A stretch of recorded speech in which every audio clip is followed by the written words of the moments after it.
nós iniciaremos a partir de hoje uma série da Mulher Única.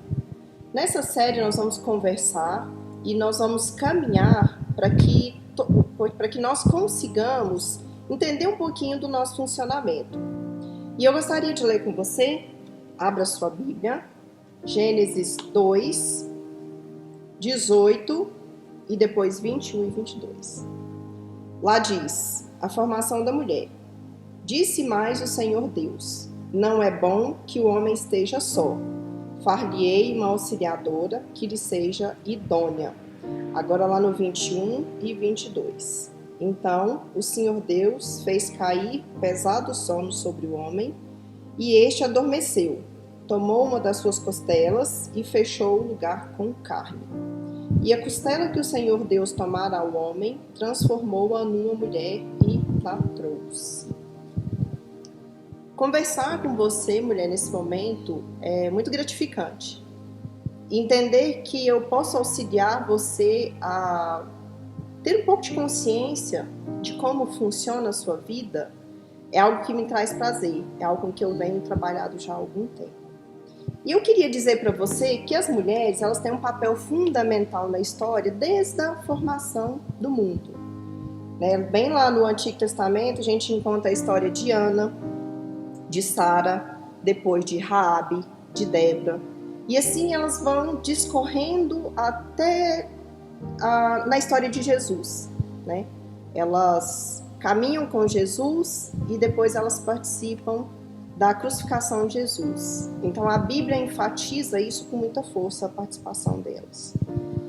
E na modernidade, que é o período que nós estamos vendo, na pós-modernidade, a mulher acaba assumindo papéis determinados pela mídia e por algum grupo de interesse.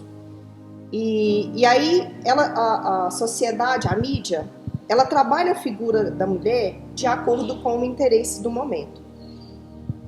Em cada época nós temos um papel. Nós vivemos um período de uma mulher cuidadora, uma mulher feminista, uma mulher livre. E hoje a gente vive o papel de uma mulher moderna que precisa ter sucesso. E, por exemplo, acho que há 2 anos atrás, houve-se uma campanha forte sobre a amamentação.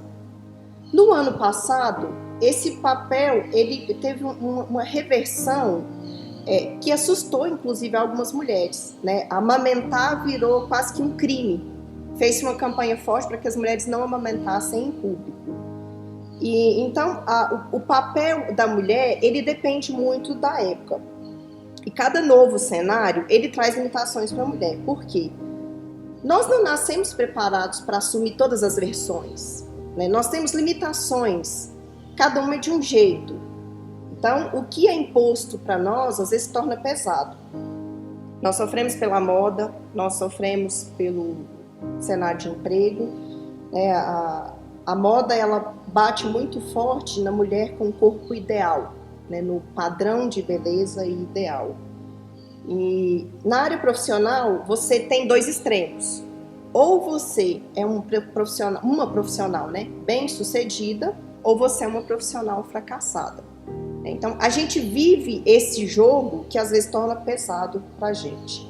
E cada organização, ela tem as suas características. Eu digo organização no sentido de criação. Por exemplo, a família real britânica, ela tem uma série de protocolos que as mulheres precisam seguir, inclusive até para sair da maternidade. No Brasil já é um pouco diferente, mas são coisas que às vezes podem se tornar muito pesado para a mulher. E isso torna a casca muito bonita, mas o interior muito sofrido. Recentemente eu vi um documentário que ele dizia sobre todos os problemas que existem dentro da realeza. Então a gente vê na televisão, o geral, é muito bonito. Aquilo que eles seguem, aqueles rituais, são muito, muito bonitos. Mas como em qualquer lugar, em qualquer situação, existem problemas, porque são pessoas. Existem escândalos, existem tudo que acontece na nossa realidade. Então essa pressão é algo que é muito pesado para nós, em qualquer situação, seja na realeza, seja no alto poder, na alta sociedade, e seja nesse ambiente comum que a gente vive. E o que tudo isso que a gente abordou tem a ver com essa série? Nós vamos caminhar, então, para buscar entender por que eu funciono assim. E é uma série voltada para mulheres, mas que serve para todas as pessoas. Nós gostaríamos que os casamentos se tornem ambientes mais agradáveis a partir do momento em que eu, mulher, me conheço. Então, a nossa intenção é essa. E nós vamos trazer a realidade para o nosso meio. Nós somos importantes, né, mulheres? Não resta dúvida. A Bíblia, ela mostra isso várias vezes. Então, vamos ver a nossa história. Nós nascemos, crescemos e morremos.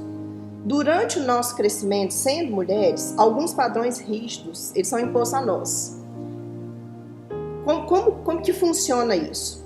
Não que a gente não tenha uma rigidez na criação dos filhos, homens, mas a mulher, naturalmente, ela vai passar por um padrão mais rígido de criação. E quando essa rigidez ela é muito intensa nessa criação, isso pode afetar o meu emocional, de forma que a minha singularidade ou o meu sentimento de importância, ele seja afetado. Pressões como castidade, aprender a cozinhar, aprender a ser responsável, aprender a ser fina, são coisas pelas quais a gente passa. Eu não estou dizendo aqui que esses valores não precisam ser cumpridos. Nós vivemos no meio cristão, que requer de nós algumas coisas, nós acreditamos num Deus e nós escolhemos, depois que Ele nos escolheu, a viver de uma forma correta, tendo a Bíblia como o nosso manual nosso manual e regra de vida e prática. Então, esses valores são importantes para a sociedade, para os homens, para as mulheres, mas isso ele é trago com muito mais rigidez sobre as mulheres do que sobre os homens. E aí o que acontece? Depois de toda essa pressão, a gente passa pelo crescimento, naturalmente a mulher almeja buscar um casamento. E quando ela busca um casamento, é natural ela querer encontrar o parceiro perfeito. E acontece que, além de nós muitas vezes buscarmos em lugar errado, a igreja sempre nos fala, e a Bíblia também explica isso, buscar na sua parentela. Deus traz essa orientação para nós. Por quê? Porque você, buscando uma pessoa que está dentro do seu cenário, daquilo que você vive, daquilo que você pratica, é mais fácil até para a comunicação. E o que acontece então? Normalmente a gente busca em lugar errado. E depois disso, a gente ainda não entende que a pessoa, o parceiro, ele tem a sua bagagem. Que ele foi criado de outra forma, que ele tem uma outra história, que ele tem outros traumas, que ele teve uma vida diferente da nossa. E isso é uma questão natural da vida, porque o meu irmão, que foi criado junto comigo, ele tem uma bagagem completamente diferente da minha. Então é necessário que eu olhe para outra pessoa e consiga ver isso. E durante o namoro é tudo maravilhoso, O nosso corpo, o nosso comportamento, ele se prepara para conquistar a outra pessoa. E os defeitos, eles ficam encobertos. Isso eu acredito que aconteceu com todo mundo e acontece, Porque naquele momento o meu corpo, o meu comportamento, ele está pronto para atrair a outra pessoa, Para que ela sinta que eu sou agradável, que eu sou atraente. Então a gente mascara os erros, mascara os defeitos, isso é natural. Quando a relação amadurece e a gente vai para o casamento, é como se acontecesse o que aconteceu com Paulo. As escamas dos olhos caem. E aquele relacionamento que parecia, que me dava a sensação de que ia suprir a minha necessidade emocional, se torna infernal. Por quê? Porque eu espero conseguir do outro aquilo que me faz falta, sem entender que o outro ele pode não ter a condição de me oferecer isso, justamente por causa de tudo aquilo que ele viveu. E aí o meu senso de singularidade, o meu senso de importância, que já pode ter vindo sendo desconstruído e desde a infância, ele vem à tona. Por quê? Porque aquela relação, ela não me traz o prazer, aquela relação não me traz a completude que eu esperava. E aí a gente começa a sentir dor. E quando eu sinto dor, eu me torno estressada, eu me torno nervosa e eu afeto o meio. Eu até brinquei com o Juliano ontem, meu esposo. Se ele chega em casa do trabalho e me encontra estressada, nervosa todos os dias, a relação vai ser terrível, né? Vai ser um verdadeiro caos. Mas se o Juliano chega em casa e me encontra tranquila, serena, conversando de uma forma agradável na maioria dos dias, naturalmente o meu ambiente vai ser mais tranquilo, né? Isso com os filhos, isso no trabalho, isso em toda a nossa vida. E enquanto eu não consigo entender que o desenvolvimento disso depende de mim, da minha consciência, não é possível a gente resolver. Eu me lembro de uma história para mostrar para vocês a diferença do comportamento, né, a necessidade que eu tenho de o outro demonstrar o carinho, que o pastor Terrão contava. Ele disse que tinha um casal, já tinha muitos anos de casamento, que um dia decidiu que iriam se separar, né? E aí, conversando com esse casal, foi perguntado para ela, né? Mas por que você quer se separar? Já tem tantos anos de casado. E aí ela disse, o fulano não me ama. Como assim o fulano te ama? Não, ele não me ama, ele não fala que me ama. Aí foram conversar com o marido, né? Olha, como é que vocês vão se separar? Ela falou que você não ama ela, como é que é isso, né? Vamos conversar, vamos tentar resolver isso. E aí ele respondeu, como é que eu não a amo? Aí ela disse que você não ama ela. Tá, mas quando a gente casou, eu falei pra ela que amava ela. Uai, eu não deixei de amar, não falei isso pra ela, então eu continuo amando. Né? Pra ela era importante ouvir que ele a amava. E pra ele, tendo dito pra ela naquele dia que se casaram que ele amava e não tendo desdito, pra ele o amor estava ali explícito pra ela. As necessidades são diferentes, né? A mulher ela requer um pouco mais de atenção. A mulher é um ser mais sensível. A mulher requer essa questão do carinho falado, né? Do carinho demonstrado.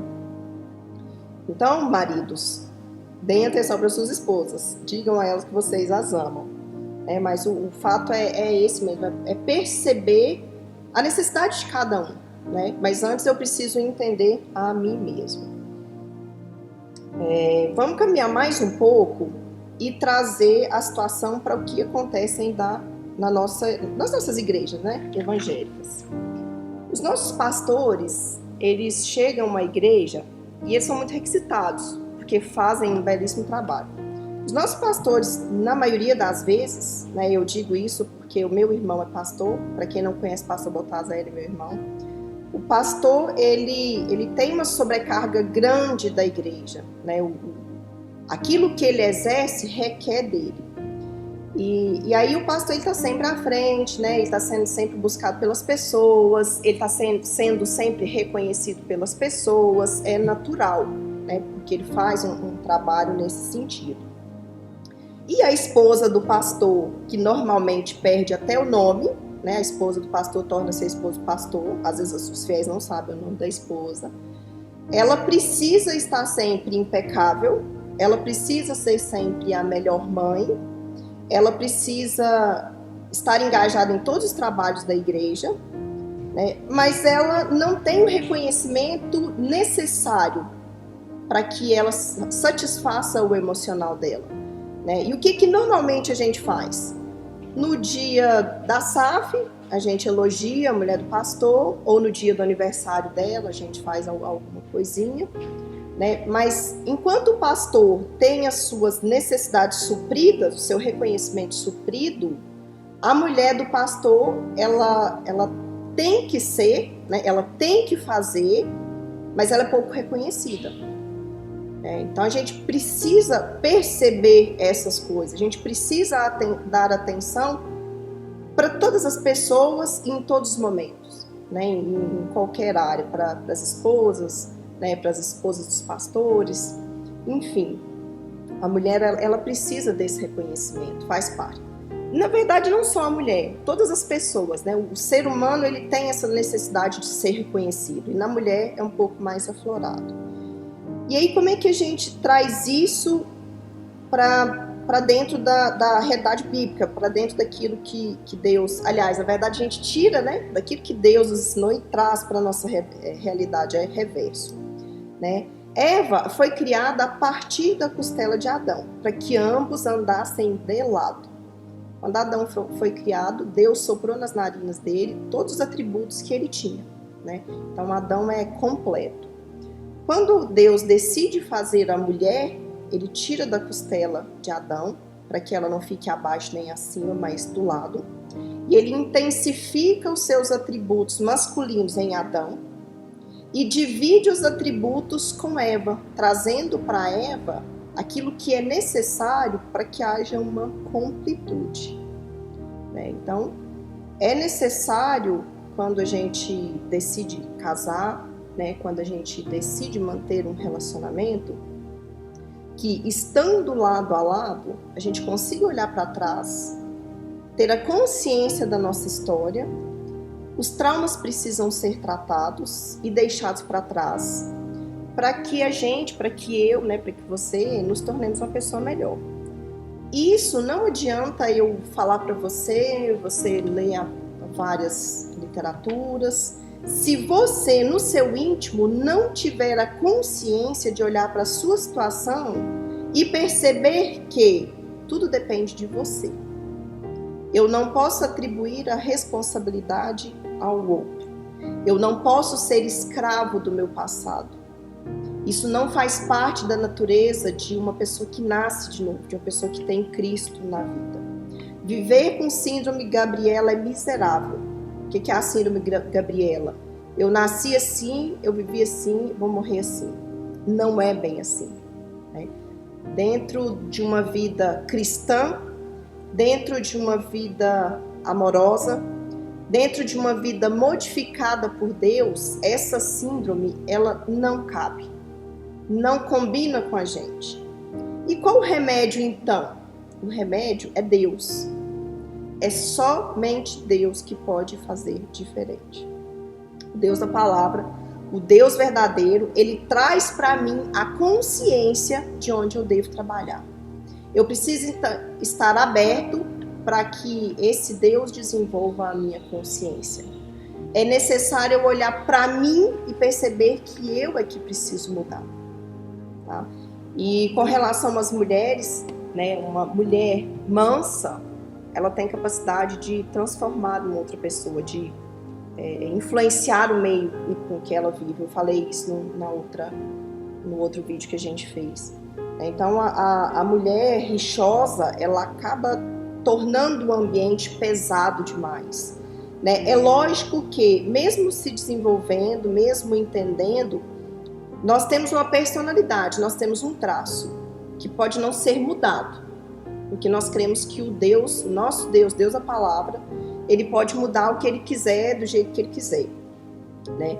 Então, naturalmente, eu não mudo o meu comportamento, porque vem desde a minha geração. É tudo construído ao longo da minha vida. Mas eu controlo a minha natureza. E me conhecendo, eu consigo fazer isso, né? Por quê? Porque quanto mais eu me conheço, eu lido comigo.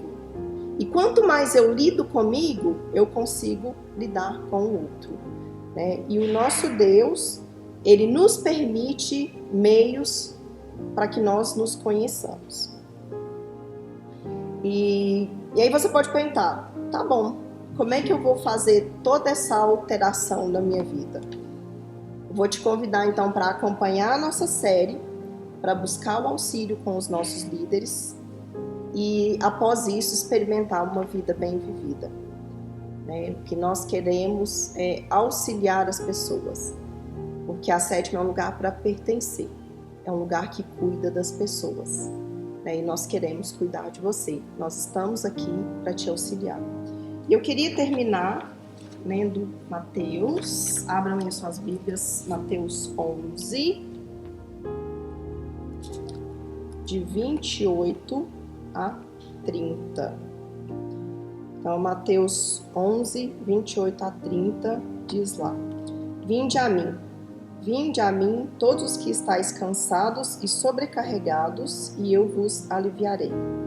Tomai sobre vós o meu jugo e aprendei de mim, porque sou manso e humilde de coração, e achareis descanso para a vossa alma, porque o meu jugo é suave e o meu fardo é leve.